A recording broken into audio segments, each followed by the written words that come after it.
다 같이 사도신경으로 우리들의 신앙을 고백하겠습니다. 나는 전능하신 아버지 하나님 천지의 창조주를 믿습니다. 나는 그의 유일하신 아들 우리 주 예수 그리스도를 믿습니다. 그는 성령으로 잉태되어 동정녀 마리아에게서 나시고 본디오 빌라도에게 고난을 받아 십자가에 못 박혀 죽으시고 장사한 지 사흘 만에 죽은 자 가운데서 다시 살아나셨으며 하늘에 오르시어 전능하신 아버지 하나님 우편에 앉아 계시다가 별이로서 산자와 죽은 자를 심판하러 오시니라. 나는 성령을 믿으며 거룩한 공교회와 성도의 교제와 죄를 용서받는 것과 몸의 부활과 영생을 믿습니다. 아멘. 우리 찬송가 543장 찬양하시겠습니까? 찬송가 543장입니다.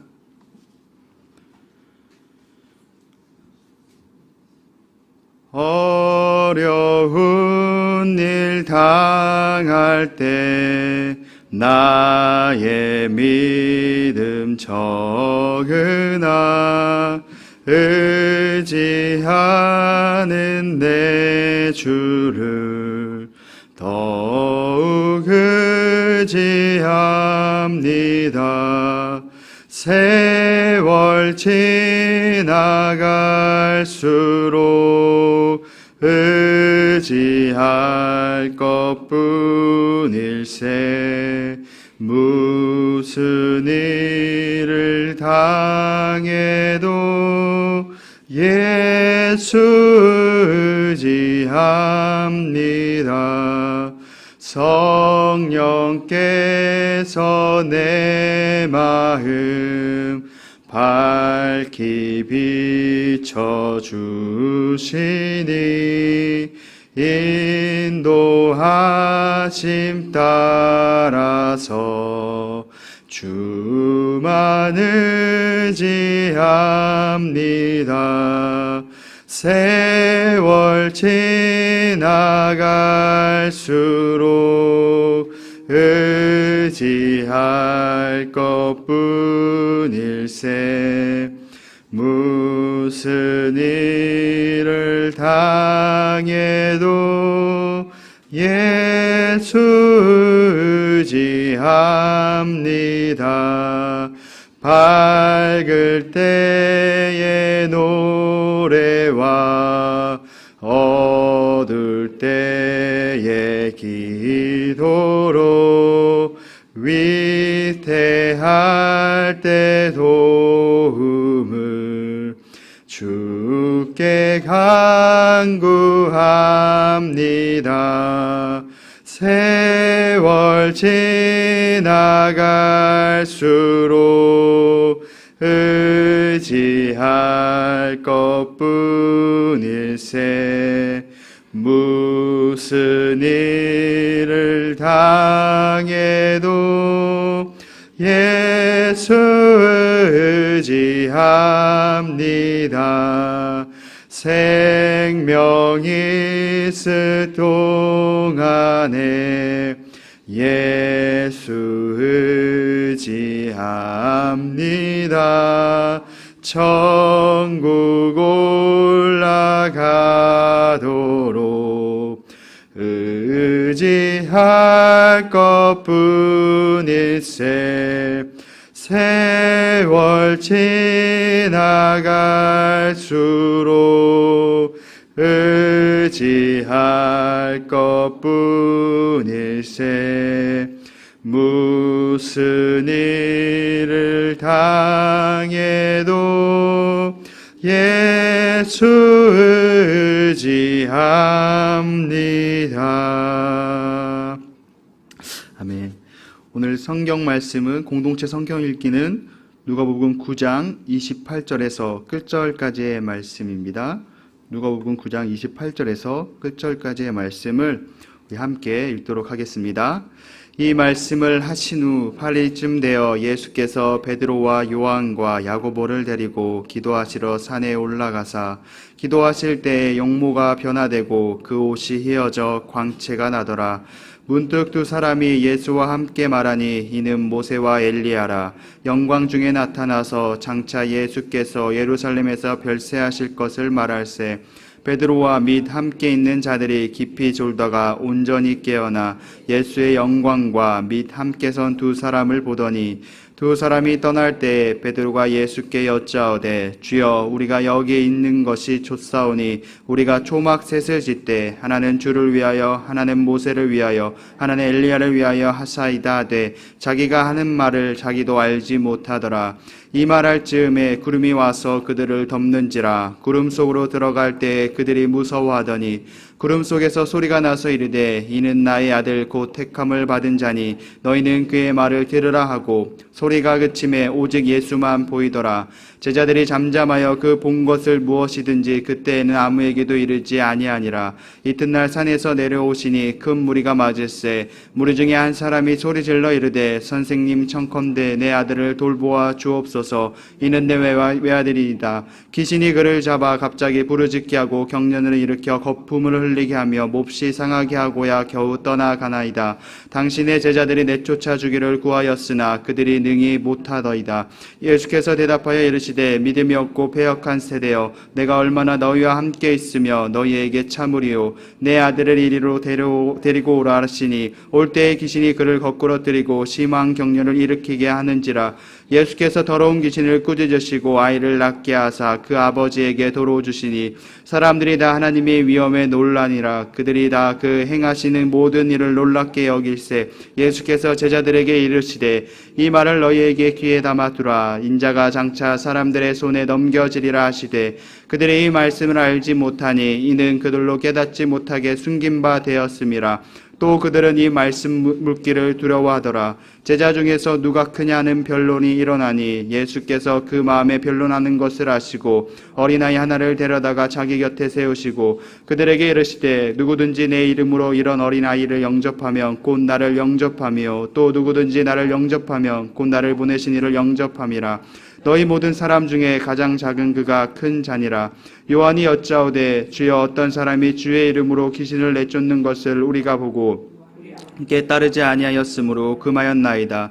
예수께서 이르시되 금하지 말라. 너희를 반대하지 않는 자를 너희를 위하여 자니라 하시니라. 예수께서 승천하실 기약이 차감해 예루살렘을 향하여 올라가기로 굳게 결심하시고 사자들을 앞서 보내심에 그들이 가서 예수를 위하여 준비하려고 사마리아인의 한 마을에 들어갔더니 예수께서 예루살렘을 향하여 가시기 때문에 그들이 받아들이지 아니하는지라. 제자 야고보와 요한이 이를 보고 이르되 주여 우리가 불을 명하여 하늘로부터 내려 저들을 멸하라 하기를 원하시나이까. 예수께서 돌아보시며 꾸짖으시고 함께 다른 마을로 가시니라.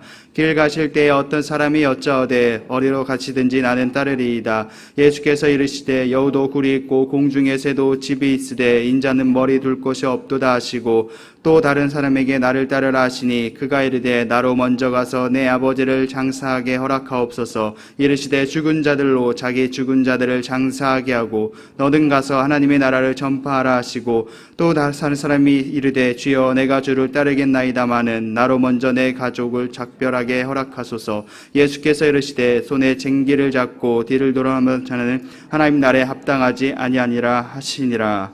아멘. 예물 복원하겠습니다. 감사헌금 양은영 권사님, 100번째 헌금 주순덕 권사님, 1000번째 헌금 주님 복주심에 감사드립니다. 황희돈 지사님, 1000번째 헌금 이순자 권사님, 전일작전 감사헌금 이미경 권사님, 1000번째 예물 김유신, 오성경, 김준성, 김준우, 유준경, 유용선, 김혜자, 유예림, 장진용, 김정옥, 장규식, 장진혁, 김봉재, 박연희, 김서율 성도 드리셨습니다. 기도하겠습니다. 은혜가 많으신 아버지 하나님 감사합니다. 덥고 비가 오는 그런 날씨임에도 불구하고 하나님께서 우리를 힘과 능력으로 새 생명을 부어주셔서 이 시간 깨어서 주님 앞에 나와서 말씀과 기도로 하루를 시작할 수 있도록 인도해 주시 너무나 감사드립니다. 우리가 오늘 하루 살아갈 때 주님께서 허락하신 새 생명임을 기억하며 우리의 삶을 통하여서 하나님께 영광 올려드리며 하나님의 기뻐하시는 그런 모습으로 살아갈 수 있도록 주님께서 우리를 인도하여 주시옵시고 보호하여 주시옵소서. 또한 이 시간 주님 앞에 나와서 아버지 마음과 정성을 다한 귀한 예물을 올려드립니다. 주님께서 이 예물을 기뻐 받아 주시옵시고 이 예물 가운데 담긴 간절한 기도의 제목 가운데 하나님의 은혜와 축복이 가득한 예물 재물 되게 하여 주시옵소서. 또 우리가 이 시간 말씀을 듣습니다. 하나님의 말씀만이 선포되어지게 하시고 우리가 온전히 하나님의 말씀을 붙잡고 붙들고 살아가는 삶이 되게 하여 주시옵소서. 그리고 각자의 기도 제목 가지고 주님 앞에 부르짖을 때 하나님의 응답을 듣고 나아가는 아버지 기도의 능력과 아버지 경험하고 나아가는 귀한 기도의 시간이 되게 하여 주시옵소서. 감사드리며 예수님의 이름으로 기도드렸습니다. 아멘. 네, 오늘 본문의 말씀은 누가복음 9장 37절에서 45절까지의 말씀입니다. 우리 삶에는 보이는 문제가 있고 보이지 않는 문제가 있습니다. 보이는 문제는 보통 우리에게 의식주라고 말씀드릴 수 있겠습니다. 세상 사람들은 어떤 옷을 입고 또 어떤 것을 먹고 어느 곳에 사는지에 따라서 이 삶의 행복 지수가 달라진다고 말합니다. 행복 지수가 높아졌다는 것은 그만큼 어떤 삶의 어려움이나 문제가 크지 않다는 것을 뜻하기도 합니다. 그래서였던 것인지 이스라엘 백성들은 출애굽하고 난 후에 40년이라는 광야 생활을 하게 됩니다. 그런데 처음부터 이스라엘 백성에게 이 40년이라는 광야 생활이 계획된 것은 아니었습니다. 이스라엘 백성들은 지금 자신들의 눈앞에 놓인 애굽의 종살이라는 그 현실 앞에 그것이 너무나 고통스러워서 하나님께 부르짖었습니다. 그리고 하나님께서는 그 부르짖음을 외면하지 않으셨고 이스라엘 백성을 애굽 땅에서 출애굽하셨습니다. 이스라엘 백성들은 하나님의 놀라운 역사와 능력을 직접 받고 경험을 했습니다. 근데 하지만 결국 이스라엘 백성들은 이 결정적인 순간에 하나님을 믿지 못했습니다. 하나님께서 약속하신 땅에 들어가기 전에 그 40일의 정탐꾼을 보냈지만 이 눈앞에 놓인 그들의 말을 듣고 현실 앞에 겁을 먹었고 결국 하나님을 믿지 못해서 이 40년이라는 아주 긴 세월 동안을 광야 속에서 보내게 됩니다. 근데 이들이 불평했던 것을 보면 거창한 것이 아니었습니다. 그들의 불평은 지금 눈앞에 놓인 그런 현실들을 가지고 불평과 불만을 쏟아냈습니다. 그렇게 40년이라는 세월 동안 이스라엘 백성들은 믿음의 성장과 성숙의 시간을 가지게 되었습니다. 이스라엘 백성들의 모습과 우리들의 신앙은 또 별반 다르지 않음을 보게 됩니다. 출애굽하고 끝난 것이 아닌 것처럼 우리가 믿음으로 구원을 받았으면 구원받고 끝나는 것이 아니라 우리들에겐 점점 신앙의 성숙과 성장이 필요합니다. 그리고 이 성장과 성숙에는 끝이 없는 것이죠. 평생 우리의 숙제라고 말씀드릴 수 있겠습니다. 오늘 말씀에 보면은 예수님께서 변화산에서 내려오신 후에 그런 말씀입니다. 예수님께서 베드로와 야고보와 요한과 함께 산에 올라가셨고 이 제자들은 영광스러운 예수님의 모습을 직접 보게 됩니다. 그리고 산에서 내려왔을 때 많은 무리들이 예수님을 기다리고 있었습니다. 그런데 무리 중에 한 사람이 이렇게 소리쳤습니다. 우리 누가복음 9장 38절 말씀을 함께 읽어보겠습니다. 무리 중에 한 사람이 소리질러 이르되 선생님 청컨대 내 아들을 돌보아 주옵소서. 이는 내 외아들이니이다. 무리 중에 한 사람이 예수님을 향해 소리쳤습니다. 이 소리쳤다라는 건 간절했다는 것을 의미하죠. 간절함이 느껴집니다. 그 이유가 무엇이냐면 자신에게 하나밖에 없는 아들이 있는데 이 아들이 귀신이 이 아들을 사로잡아서 이 아이가 막 소리를 지를 뿐만이 아니라 무언가 격려를 일으키고 거품을 불면서 예수님 그 아이를 자치게 했기 때문에 간절하게 예수님에게 요청했습니다. 그런데 이 아버지가 이러한 요청을 한 것이 처음 했던 것이 아닙니다. 우리 40절 말씀을 함께 읽어보겠습니다. 당신의 제자들에게 내쫓아 주기를 구하였으나 그들이 능히 못하더이다. 예수님보다 먼저 예수님의 제자들에게 자신의 아들을 이 귀신을 좀 내쫓아달라고 부탁을 먼저 했었습니다. 하지만 이 제자들은 귀신을 내쫓지 못했습니다. 어떻게 보면 이게 참으로 부끄러운 일이기도 합니다. 왜냐하면 누가복음 9장 처음 시작에 예수님께서 제자들을 파송하십니다. 그러면서 모든 귀신을 제어하시고 병을 고치는 능력과 권능을 주셨습니다. 그런데 제자들이 이렇게 주님께서 능력을 주셨음에도 불구하고 이 능력을 제대로 사용하지 못하는 모습을 봅니다. 우리는 여기서 한 가지 의문이 드는 거죠. 예수님께서는 분명 제자들에게 능력을 주셨는데 왜 이 능력이 제자들에게 나타나지 않았을까라는 의문을 가지게 됩니다. 몇 가지 추측을 해보자면 예수님께서 주신 능력에 문제가 있었던 것일까요?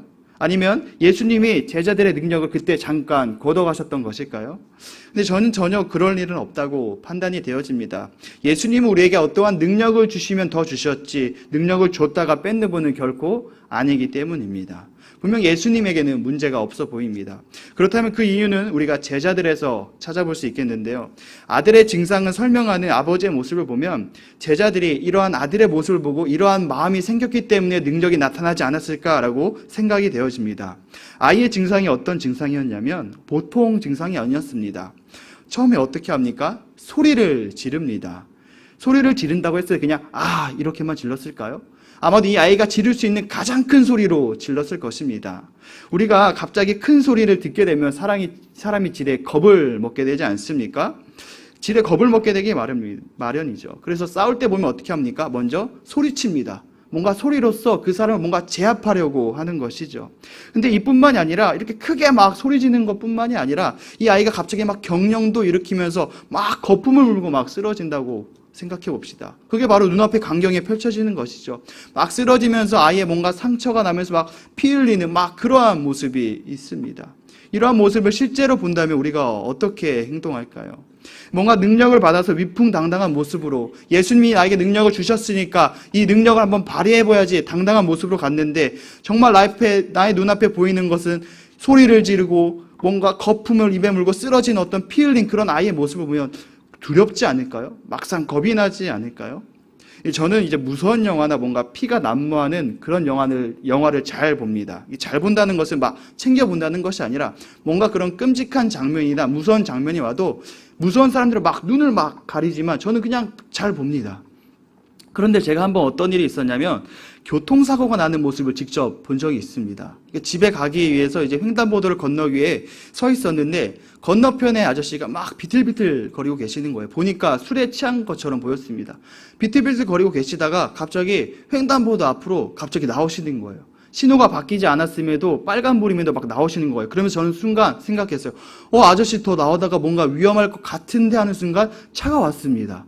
그래서 그 아저씨를 딱 치는 거죠. 근데 그 치는 순간 제가 그 아저씨를 보지 못했어요.